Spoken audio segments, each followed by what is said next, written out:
Exotika nápriamo zo Slovenska je čoraz populárnejšia. Ťažiť z toho môžu aj letiská. Ako to sa už naživo pýtame Ota Váhovského, ktorý je na našom najväčšom letisku v Bratislave. Oto?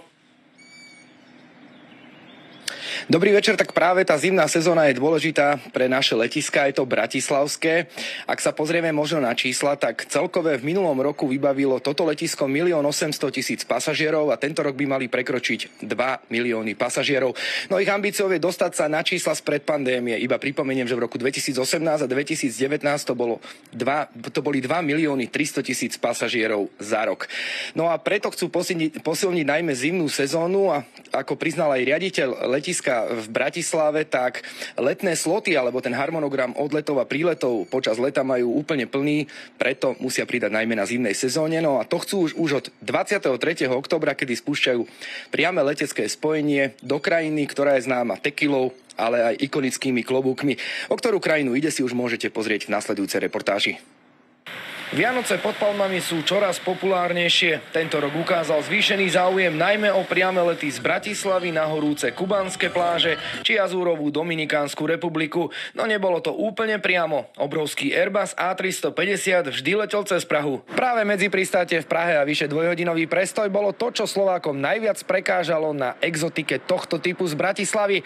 Po novom to už bude inak. Bude to už totiž naozaj priamy let. Zmení sa lietadlo na tejto linke. 350 nahradí menšia 330. 330 je o niečo menšia ako 350, má 285 miest a 350 má 430 miest a ja som presvedčený, že my naplníme všetko určite. Ukázalo sa, že ten slovenský trh je natolik silný, že môžeme létat tímto spôsobom a nemusíme vlastne spojovať Prahu a Bratislavu v tom jednom letadle dohromady. Zaznamenali sme dopyt od slovenských dovolenkárov po biznis triede, preto sme sa rozhodli zaradiť lietadlo s biznis konfiguráciou. Okrem Dominikánskej republiky, teda destinácie Punta Cana, ostáva v ponuke aj vietnamský Phuoc. Pribudnú dve nové letoviská, kubanský Holguín a úplná novinka mexický Cancún, ktorý je obľúbeným miestom Slovákov. Ďalšia cestovná kancelária ponúka exotický Zanzibar. Mexiko konkrétne nám prišlo ako veľmi vhodné a veľmi obľúbené u Slovákov. My samozrejme vidíme aj tie dáta, to čo ľudia písali po dovolenkách, ktoré destinácie by chceli navštíviť a Mexiko bolo na prvom mieste. Zabrať aj cez nadchádzajúcu zimu dostanú dráhy na bratislavskom letisku. Predsa len ide o väčší stroj, aké tu bežne pristávajú. Áno, my sme to konzultovali viac menej s odborníkmi